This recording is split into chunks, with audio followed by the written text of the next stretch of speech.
Welcome to Your Wise Self with Sara, the podcast that invites you to embark on a journey of self-discovery, growth, and transformation. Thank you for joining me, Sara, as I explore the profound wisdom within each of us waiting to be uncovered and embraced. Today, I have Angela Marie as our guest to speak about trusting your body, intuitive eating for all ages. Her business is called Bundy Lane.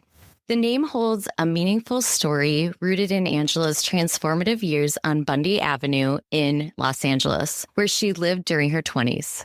Having grown up on small farms in southeastern Minnesota, there was much she didn't know. Angela learned and grew in so many ways, physically, mentally, emotionally, and socially. When Angela was ready, she returned to Minnesota, and it wasn't long before she fell in love with a man whose nickname was Bundy. His life ended much too soon, which had a profound impact on Angela's journey.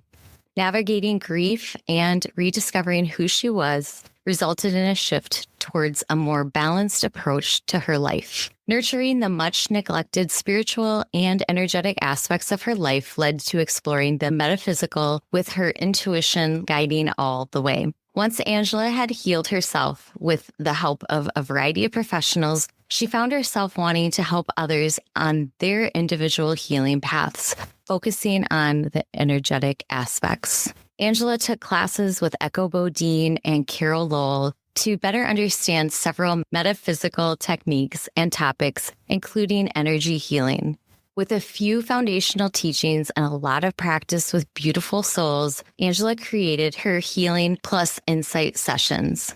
It wasn't long before Angela realized how many clients weren't experienced in using their intuition because no one had taught them when they were young. Inspired, Angela called upon her training as an early childhood educator and began writing the Listen to Your Tummy book series. The overlap in her passions for education, intuition, writing, and healing has led to Bundy Lane, both the street Evie and her family live on in the Listen to Your Tummy series, and a space that embraces intuition, learning, and growth. Join us on Bundy Lane, where intuition is the key to navigating life. Welcome, Angela. Hello. Thanks for having me. My friend Heidi recently had a mini balancing session with you, and she just raved about you. Please tell us more about these intuitive coaching and energy healing sessions. Balanced living is all about mental, emotional, physical, and energetic, which of course, intuitive eating kind of comes into that because we eat a lot. In looking at a balanced living session or a mini balance session and how that came about, I found that when I was energetically balanced and clear, that it was a lot easier to tune into my body and to listen to the support that was being given by people outside of me. Looking at things under a mindset of balance, mental, emotional, physical, and energetic, there's usually one that is slightly out of balance. And being able to energetically or psychically tune in and be able to pick up on which one of those elements is needing the most assistance at this particular moment. Because if you are physically,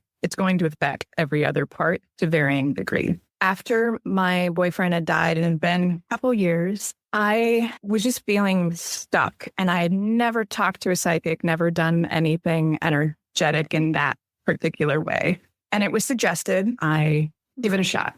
And so I did. It changed my perspective in such a way, and it was just a gentle shift based on the information they shared with me that changed how I looked at everything, and including learning how to tune in and feel inside my body before I made a decision. And I always thought if I could do that for someone else, I want to, what I would come to call balanced living. I needed to find my health and wellness, and then you heal others. It took another several years. I had gotten myself to a point that I actually liked me again. I felt like I wanted to be alive instead of just being alive so that other people didn't hurt the way they did when he had passed. Anybody who's dealt with significant grief, you either bury yourself in work and activity and just anything to distract you from having to think about it, or you give up. I really hadn't taken the best care of myself in those first couple of years because why? When I had this session and I started shifting and I'm like, I don't want to feel stuck. I actually want to like myself. I want to live again. My focus shifted. I tried the diet culture and I tried them all not knowing what my body needed because I didn't have that external physical support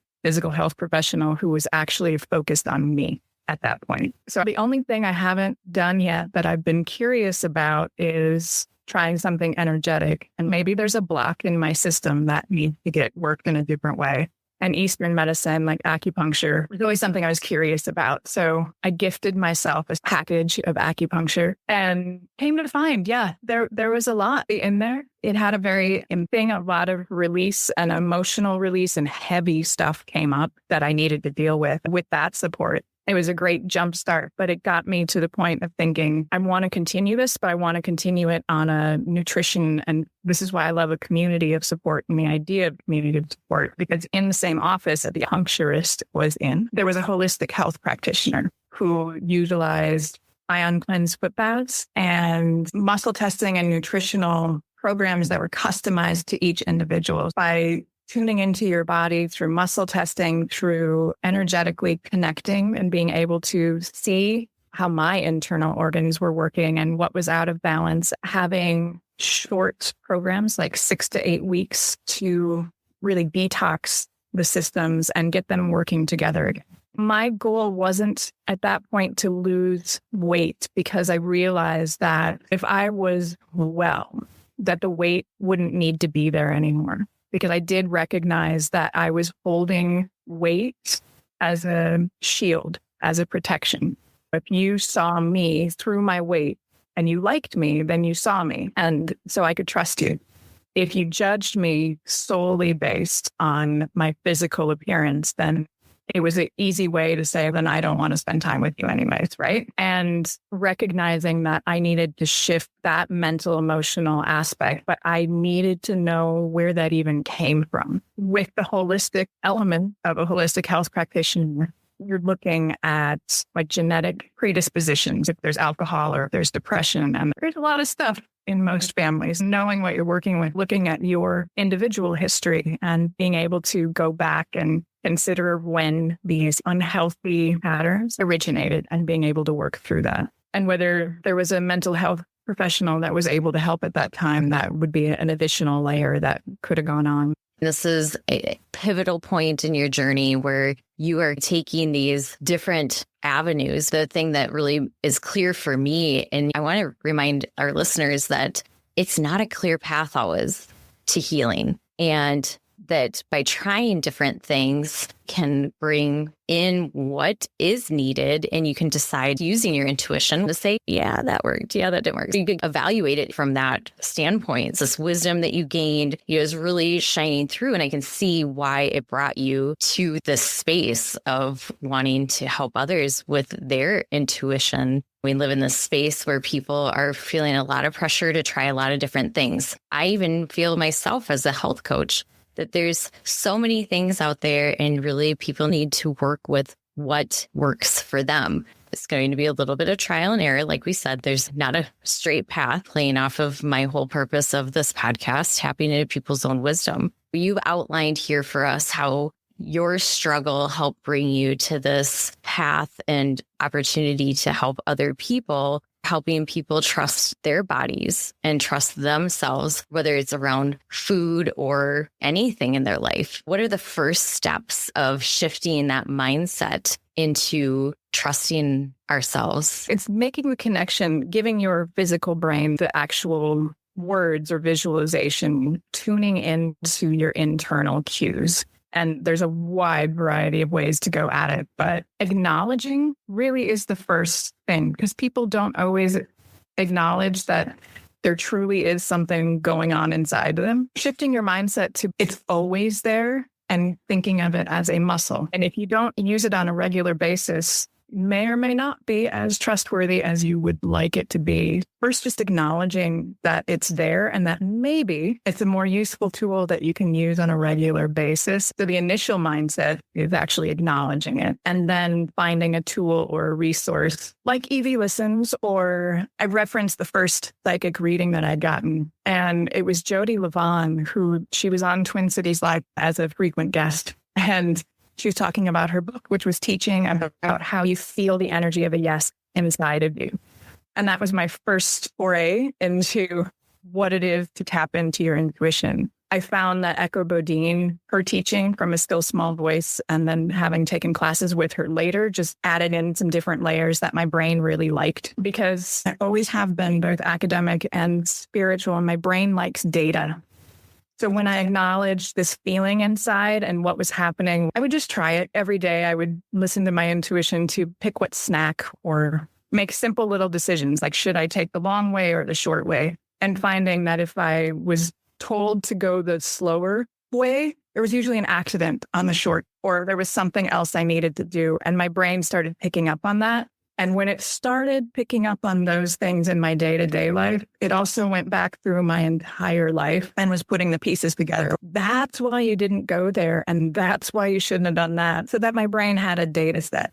Acknowledging. And would you agree that it's really a slowing down? Oftentimes people are making impulsive decisions, and it's just slowing down and, again, going inside to check the answer within versus making that impulsive decision.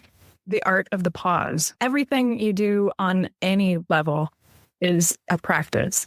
At first, you won't listen to it all the time, but at the very initial, simply ask yourself to pause before you answer. Because yes, like you said, tuning into your body just means drawing your attention in before you speak out or before you act, and come into your body so that you're making an informed decision. In the last couple of years, I've been doing presentations to high school students, talking about stress, talking about the response to stress, talking about emotional intelligence. And I always say to them, I wish I had somebody saying these things to me when I was your age. I wish I had yoga when I was their age too, but I didn't. What I think is amazing about your work is that you're targeting an even younger group to teach them about intuition. So tell us a little bit more about what inspired you to write EV Listens. The initial aha moment was I was listening to a podcast on intuition, and a parent had written in a question, how do I teach my child intuition?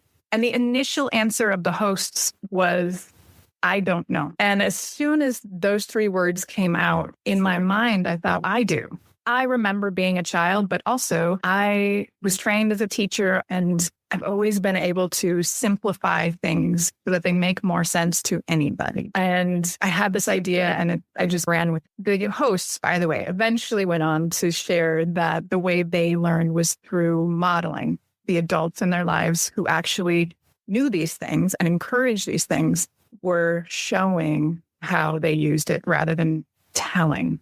So I wrote this book because I've reflected back and thought, oh, I used to do this. If someone asked me a yes/no question, do you want to come over and play at the house? I would ask the question in my head and see how it felt in my body. It wasn't even a yes. It was just, does this feel good or doesn't it? And then I would answer. And I got trained out of doing that because they wanted an instant reaction. So I learned that pausing wasn't acceptable. And I really want children to be able to continue to do what they already innately, but also for it to be a teaching tool for the adults to be able to have that conversation and to frame it very simply and give them the tool of you use your intuition as an adult to narrow down the options so that you're still giving your children options. You're giving them the control, but they're ones that you know are ultimately good or if you're choosing between a marshmallow and a broccoli and they choose the marshmallow, not going to kill them. Maybe they need a little sweet. Maybe they need the sugar. It's not always a bad thing. And really taking out the idea that there's good and bad and you should be afraid or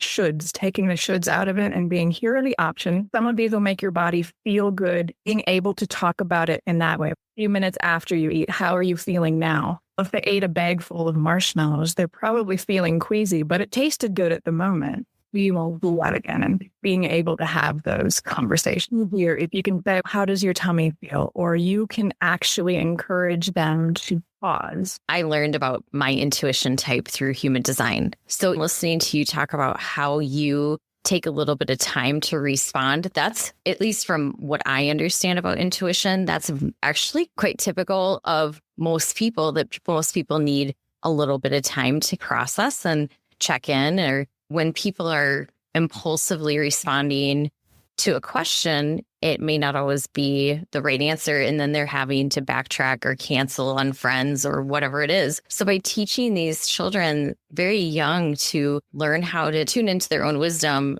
it's such a powerful tool for them to use their entire lives. How old is the youngest child that you've heard feedback from parents that you're working with? 3. Every child. And if you spend time around children nowadays, like younger and younger, they're processing much faster and able to incorporate this. The reading in general is excellent, and they're absorbing it from day one. They're absorbing it, and their brain is keeping that. And then when they actually show they're ready to, it's probably based on my education. Then there's a stage like probably shifted now, right around 18 to 20 months old, where they're really understanding that they have a choice and their choices are different than your choice. They get the individual card. If you ask them to feed you something that you know they don't like, but you pretend to like, or maybe you do. You go back to the marshmallow broccoli thing and you ask them to feed you something.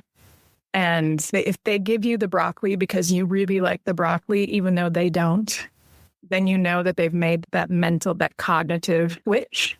And they're ready to start making those decisions and paying attention because they use their intuition. We all have, it's just part of us. We're energy and matter, making that connection on a regular basis and bringing it into the conversation. Yeah. The examples that you have in the book are Evie decides what snacks to eat, what games to play, what books to read, songs to listen to. These are decisions that are a big deal in a 3, 5, 8-year-old's life. But these decisions obviously get harder and harder as kids get older and we grow into adulthood. A parenting opportunity for parents to be able to teach their children. And I love in the book, Auntie Jane said empathetically that we make mistakes sometimes and we learn and we keep going. I think that also highlights another really important aspect of making decisions because we're not always going to get it right and we're going to make mistakes along the way. But having those tools is really going to be a helpful guide. Yeah. And later on in the series, there will probably be an emphasis on more emotional and social engagements because even though I knew to shut it down a little bit or to tune it out, just keep it to the back when I was a child because no one understood.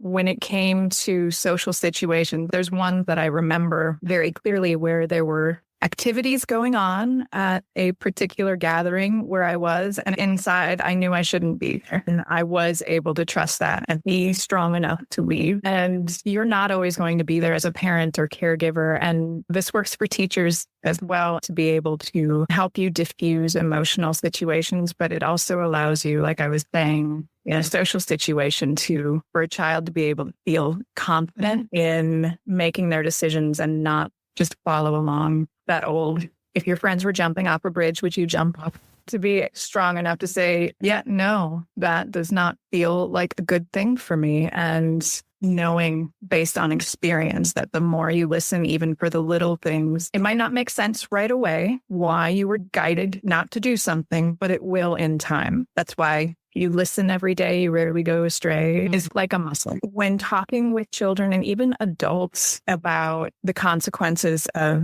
listening or not listening, like trusting or not trusting your intuition, there should never be shame. Simply a conversation about, okay, what did you notice now? Or how do you feel about that? If you could go back, would you make the same decision? Would you listen? Or having those conversations in a not an I told you so moment. It's a you tell me how you feel.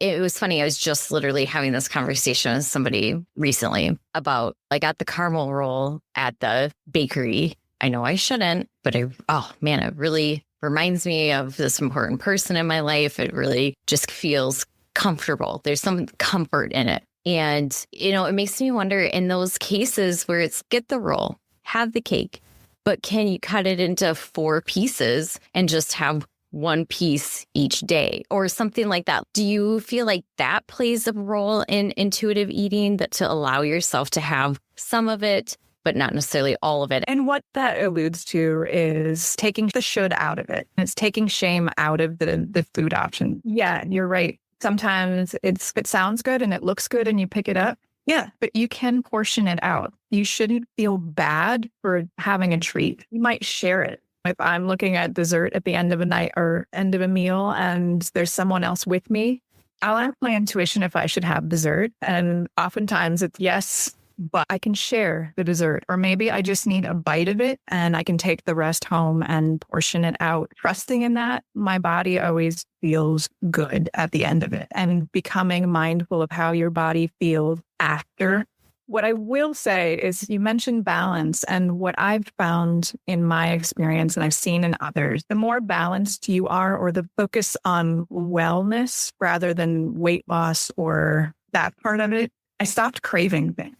And so when I get a treat, it is just that. It's an occasional treat and I don't feel bad about it at all because I'm like, I feel good. Or eat it and I don't feel good. I'm like, either I wasn't paying attention or this is a lesson to remind me. I really wanted to have this topic of intuitive eating in Your Wise Self with Sara because it is also a personal topic near and dear to my heart since I was an overweight child and have struggled with weight throughout my whole life. It's really been a paring down process for me as well of understanding what foods feel good in my body, what I need most. And now that I've gone through that whole process where I've had to figure out what works for me, and I've done the food sensitivity test, which actually helps immensely also. But it's also now it's just small tweaks. And I think to your point, when I find myself at night digging into my sweet treats, I'm gaining weight. I don't feel good. I can just tell this is not a good path for me to be going down. This is not a good trajectory. And as soon as I stop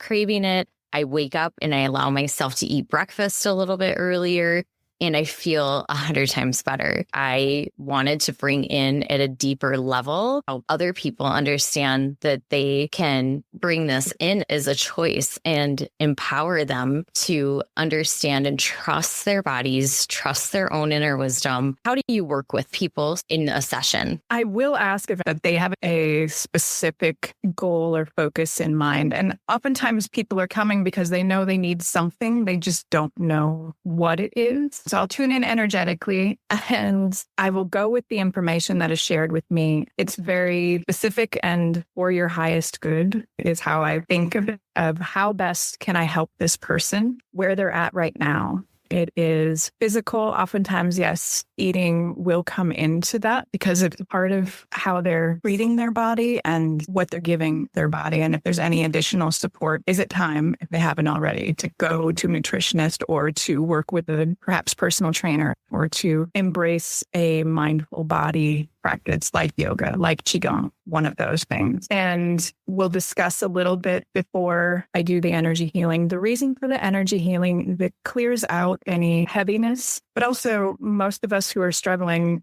if we're out of balance in any part, we don't really know what way to go. And this is about you energetically so you can be more mindful about your decisions, so you can reconnect or trust and strengthen, and giving you the tools and techniques that are coming through that are going to work for you. So allowing you to release whatever you mentally, emotionally, physically, energetically are ready to, and replacing that with what is for your highest good. So people can come to you for these healing plus insight sessions? Yeah, I've changed the verbiage just so it makes a little more sense, but you have it in your mind that this is about balance and being able to check in with yourself. How am I doing mentally? How am I doing physically? How am I doing energetically? So I refer to them as balance sessions, as well as doing straight healing sessions. And mini balance sessions are more where you have one specific issue going on in your life and you want some insight. I always incorporate energy because you need to release, and we're all picking up stuff all the time, especially now, letting some of that go so you can focus on you. Do people need to see you in person? Ideally, a first session is in person. I've just found there's a different level of connection when you're in the same space with each other, but energy is universal and you can totally do virtual sessions and distance sessions.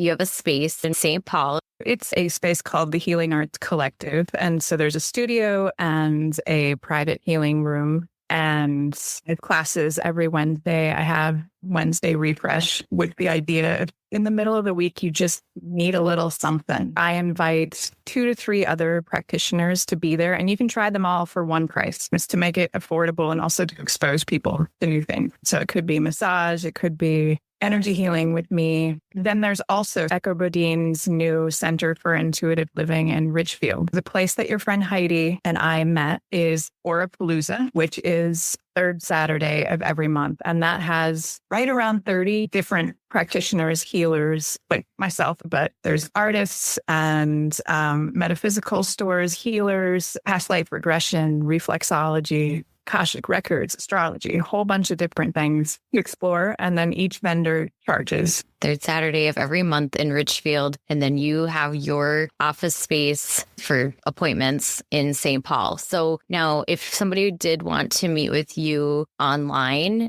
they could do that, but you just would prefer to have at least that initial consultation in person, if possible. If possible. However, want to help people wherever they're at.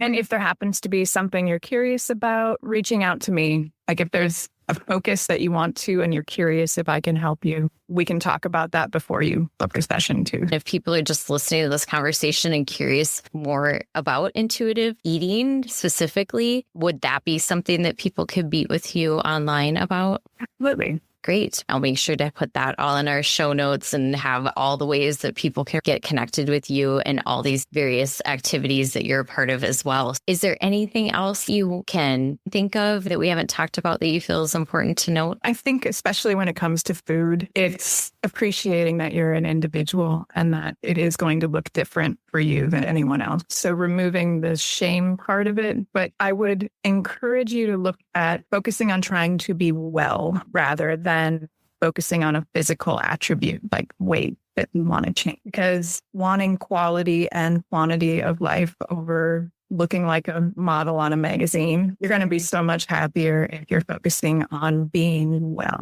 however that looks for you. And your intuition will help you with that because that's what it's there to do, is to help you have quality of life. That is a great way to conclude our conversation. Thank you so much, Angela, for being here with us today. Your wisdom was definitely needed, and I'm really grateful that you took the time and energy to be here. Thank you. Thank you so much for having me.